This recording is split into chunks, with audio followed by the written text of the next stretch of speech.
Eu tirei a nota mais alta no CELTA, a certificação para professores de inglês de Cambridge.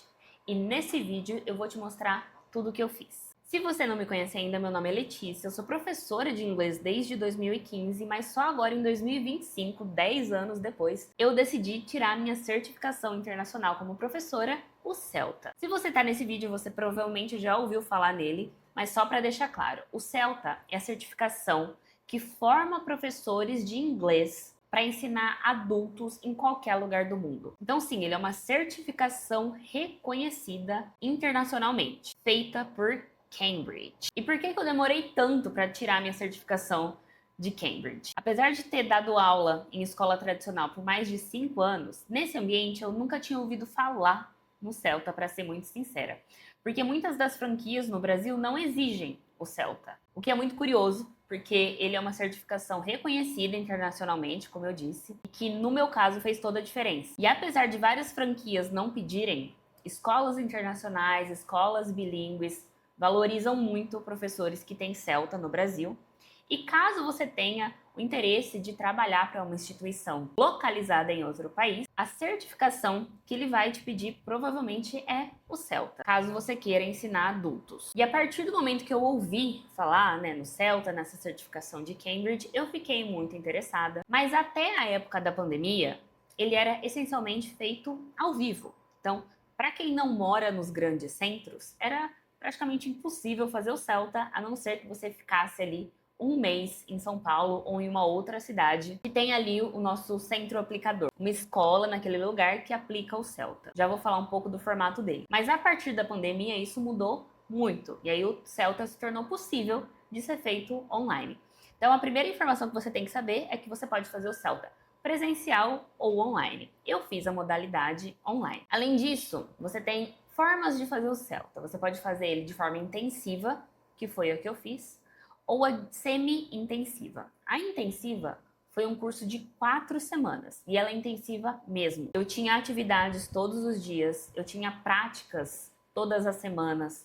Então, você faz em um espaço curto de tempo, mas eu já adianto que para mim valeu muito a pena fazer nesse formato. Ou você pode fazer também na forma semi-intensiva, que se eu não me engano você pode fazer ali em 3 meses. Eu tenho colegas que fizeram em 3 meses e, se eu não me engano, também tem a opção de você fazer em um prazo maior. Mas eu sei que a intensiva, que foi a que eu fiz, é essa de 4 semanas de curso. O CELTA, ele é realmente um curso. Ele é extremamente prático. Quando você vai ler a descrição do CELTA, você vê que ele é inclusive para quem nunca ensinou inglês antes. O que não era o meu caso. Isso é muito curioso, porque no Brasil, quem costuma fazer o CELTA é quem já tem alguma experiência com o inglês. Mas caso você não tenha experiência, você vai ter o lado positivo, que é começar sem nenhum tipo de vício. Então vamos lá.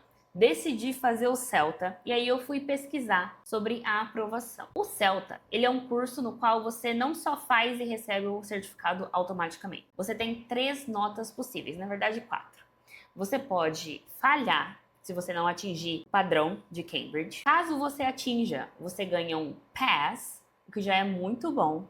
E você tem 2 notas que são notas acima da média, as chamadas above standard. E aí você pode ser um pass B ou pass A. E desde quando eu comecei a pesquisar sobre o CELTA, eu coloquei na cabeça que eu seria um pass A. Na prática, quando você for apresentar o seu certificado, isso não vai te impedir de entrar em algum lugar, né? Ai, você não tem um pass A ou você não tem um pass B, você não será aprovado. Não, eu queria conquistar o Pass A porque eu queria tirar o máximo proveito desse curso, porque ele não é barato. As taxas são pagas ali em euro, então você tem a conversão que para nossa moeda acaba ficando tudo muito caro. Eu falei, cara, já que eu vou fazer esse curso, eu vou fazer ele no máximo. Por isso que para mim valeu muito a pena fazer na forma intensiva. Eu fiz ele no período de julho, eu dei férias aos meus alunos, um período de férias ali já programado, e eu falei, eu vou viver pro CELTA. Eu tomei essa decisão no início do ano, ali por janeiro. Em fevereiro eu fechei a minha matrícula, mas as aulas só seriam em julho. E o que eu fiz então, de janeiro a julho? Eu me preparei muito. E aqui já vai a minha primeira dica. Principalmente se você for fazer o CELTA na forma intensiva, chegue extremamente preparado. O centro de aplicação do curso, com certeza vai te indicar algumas leituras. Comigo eles indicaram e eu escolhi que pelo menos um daqueles livros eu ia estudar. O livro que eu escolhi foi o Learning Teaching, entre os vários que estavam ali, e ele foi essencial. Ele não é um livro difícil, tem várias dicas práticas e ele basicamente cobria tudo que eu ia ver ali no Celta, toda a base do que eu ia ver ali. Então essa é a minha primeira dica. Learning Teaching. Tranquilamente, se você se organizar, nos 6 meses antes você consegue ler e fazer as atividades propostas ali. Dessa forma, quando você chegar para o seu curso, vários termos, várias palavras, vários exemplos vão fazer muito mais sentido para você. Seu aprendizado vai ser muito mais enriquecedor. Então essa foi a primeira atitude que eu tomei. Eu li esse livro, eu estudei realmente esse livro. Depois eu consumi todo o conteúdo que você puder imaginar nessa internet que tem sobre Celta e sobre PAS A e PAS B e como funciona. No YouTube, eu descobri a Jo, e se você assistir aos vídeos dela, você vai entender praticamente todo o sistema de como funciona um curso Celta. Eu recomendo muito o canal da Jo. E também tem vários blogs com relatos de pessoas que fizeram o Celta. E aqui eu preciso fazer um adendo. Lendo esses relatos, eu li relatos sobre experiências muito estressantes do Celta.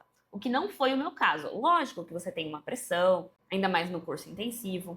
Mas os relatos que eu li eram um nível de estresse que eu me preparei assim, a mais, porque eu fiquei com muito medo de não dar conta do curso. Eu achava que ia ser parecido com um mestrado, sei lá. Talvez exatamente por causa desse medo, eu me preparei tanto, minha expectativa era de ser tão difícil que eu consegui passar por ele até que tranquilamente. O que não significa que eu não tive ansiedade, tá? Não significa que foi extremamente fácil, mas também não foi no nível de estresse que eu li nesses relatos, nesses blogs, enfim. Então, eu li o livro, eu li os relatos em vários blogs que você encontra tranquilamente, assisti aos vídeos da Jo e eu fui entender como nós somos avaliados ao longo do Celta. E ao longo do Celta você tem 2 tipos de avaliação, das suas lesson plans e dos seus assignments. E sim, ao longo do Celta eu descobri que ele tem sim um peso diferente para esses dois. Então vamos falar primeiro sobre as lesson plans. Como eu falei, o Celta é um curso extremamente prático. Você vai dar aulas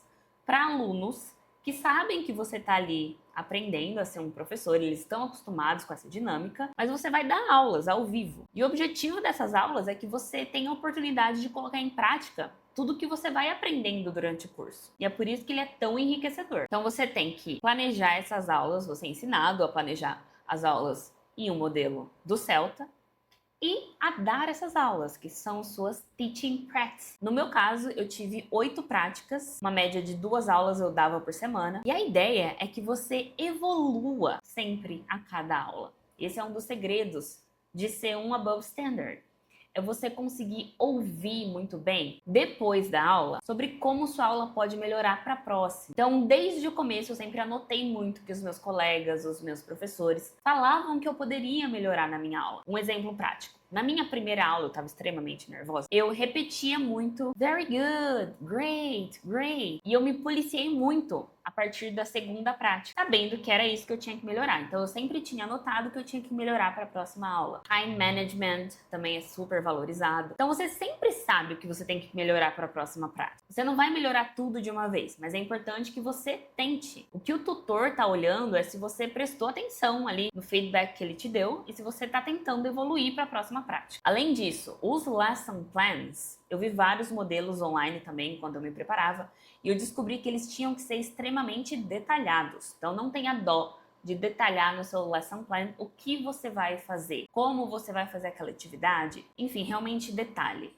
Exemplos de lesson plan também não faltam na internet. Olhe principalmente lesson plan que levou um above standard, ou seja, que foi acima da média. E tente entregar uma lesson plan de qualidade desde o começo. Outra informação importante, no começo é esperado que você precise de mais ajuda, porque é tudo muito novo para você. Então eu não tive medo de tirar dúvidas, de mandar e-mails para os meus tutores, perguntando quando eu não sabia algo e não tinha encontrado uma resposta, ou tinha alguma dúvida enquanto eu planejava a aula. Mas conforme você avança no curso, o que se espera é que você chegue ali na sua prática de número 8 com autonomia para poder fazer isso na vida real. Então, a partir da 4, por exemplo, eu evitava perguntar sobre a minha lesson plan, a não ser que fosse algo que eu realmente precisasse. Mas a questão da autonomia também é muito valorizada. E durante a sua prática, mais do que executar o que está ali no seu planejamento, mais do que o seu sotaque, mais do que qualquer coisa, eles estão ali olhando a sua capacidade de aplicar o que você viu durante as aulas, a sua postura como professor. E aqui é uma informação muito importante, que muita gente ignora. A sua postura vai dizer muito sobre a nota que você vai receber no CELTA. Então você pode dar uma aula incrível. Se a sua postura como professor tiver ali um ponto muito negativo, isso vai impactar bastante. Então desde o começo eu me preocupei que fosse assim uma aula em que os alunos se sentissem à vontade, mas que eu também tivesse ali de fato ensinando, que fosse uma aula útil para os alunos, uma aula proveitosa, uma aula profissional. Além disso, no YouTube mesmo você encontra vários modelos de aulas. Tem tutores que pedem, autorização para poder gravar, e tem essas aulas gravadas para você ver alguns modelos. Isso é muito interessante também. Essas são as lesson plans e as teaching practice. Do meu ponto de vista, esse é o mais importante do CELTA. O quanto você prepara a sua lição e o quanto você consegue executar. Mas além disso, você também tem os assignments. Os assignments são trabalhos escritos. Nós temos 4. O primeiro é o Focus on the Learner, e que cada centro pode aplicar de um jeito, mas eu vou explicar como foi no meu. Eu tinha que escolher um dos alunos ali que a gente ensinava como professor. Eu entrevistei essa aluna, entendi o contexto dela. Enquanto ela fazia aula, eu assistia a essa aula e anotava ali pontos que ela poderia melhorar. Esse trabalho, então, é feito em cima desse aluno escolhido. Então, eu acompanhei essa aluna, entrevistei ela, entendi como ela gostava de aprender, identifiquei um ponto que ela poderia melhorar em relação ao inglês e fiz uma proposta de uma atividade que ajudasse ela a melhorar esse ponto. E aí, no assignment, o importante é que você dê um check em todos os itens que cada assignment tem. Então, cada assignment tem uma lista com tudo que você tem que incluir naquele texto. Então não tem muito segredo, é só você seguir o que tem ali. Você tem que propor uma atividade que tenha relação com a forma que o aluno gosta de aprender. Propus a atividade? Check. Você tem que incluir a bibliografia? Check. Então é só acompanhar tudo que tem ali. O segundo assignment é o Language Related Task. Esse é um dos que pode dar um pouquinho mais de dor de cabeça, mas ele não é necessariamente difícil. Ele só é um pouco mais trabalhoso e bem mais técnico. Você recebe como aluno algumas frases com alguns pontos de linguagem que você tem que descrever da forma que o assignment pede. Então, você tem alguns pontos que podem ser de gramática, outros de vocabulário, e você tem que falar meaning, form and pronunciation, ou seja, significado, forma e pronúncia. Você vai aprender a fazer as CCQs, antecipar problemas e soluções. Então, esse segundo trabalho, ele está muito relacionado com coisas que você vai ter que fazer no seu lesson plan.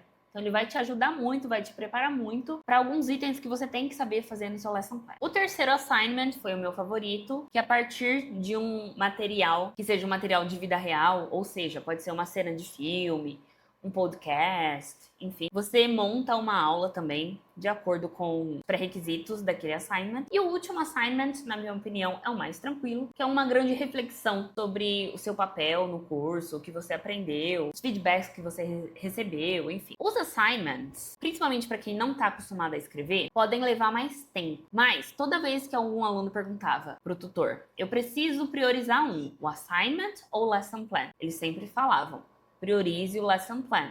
Depois você faz o assignment. O que não significa que o assignment não é importante. Mas o assignment, você não tem notas para ele. Ou você passa ou você não passa. E se você não passa de primeira, você tem uma segunda chance. Você só falha se você tentar 2 vezes e não passar. Só que é importante saber que não passar em um assignment de primeira, com certeza vai impactar em você conseguir um Pass A, ou um Pass B, ou um Pass. O Pass A é para o aluno que aproveitou o curso ao máximo. Eu não tirei Above Standard em todas as práticas, mas eu tirei na maioria das práticas. Eu tomei muito cuidado com os assignments, mas é importante dizer que eu já tenho 10 anos de prática. E por mais que eu tenha aprendido muito no CELTA, tenho muitas questões ali que eu não fazia em sala de aula, que eu passei a fazer depois do curso. Ainda assim, eu tinha questões, por exemplo, gerenciamento de sala de aula, saber ali lidar com o aluno, ter aquele jogo de cintura, isso eu já tinha, por já ter experiência. Então eu tenho certeza que isso me ajudou. Se você tem experiência como professor e se você tiver inteligência emocional, você vai tirar de letra. Então assim, valeu a pena para mim fazer o Celta? Muito. Eu não tirei essa certificação pensando em trabalhar para fora, é uma possibilidade. Se essa oportunidade aparecer, eu tô pronta. Tenho ali meu certificado para mostrar, mas eu fiz esse curso para aprender. E se você vai com essa vontade de aprender, aberto a mudar algumas práticas que você faz em sala de aula, sabe? Você não tá ali para provar que você é um bom professor, você tá ali para aprender. Como você aprende? Praticando. Por isso que é muito importante que durante as práticas você coloque muito o que você aprendeu durante as aulas com o tutor. Então sim, para mim valeu muito a pena. Caso você esteja pensando em fazer, eu recomendo que você se organize e faça. Importante, você pode fazer ele presencial ou online. Eu recomendo que você faça no formato que você dá aula hoje ou que você tem intenção de dar aula. Então se você, assim como eu, tem interesse em dar aula online, faça o Celta online, porque além de toda a questão da metodologia do curso em si, você também vai trabalhar com ferramentas online, como o Zoom. Já, se você tem interesse em dar aulas presenciais, se é o que faz parte da sua rotina, se possível, faça o Celta presencialmente, mas se você fizer o Celta online, isso não vai te prejudicar de forma alguma. Para mim, o Celta foi transformador na minha prática, valeu muito a pena. Caso você tenha qualquer dúvida, coloca aqui nos comentários e sabendo a resposta, eu com certeza te ajudo.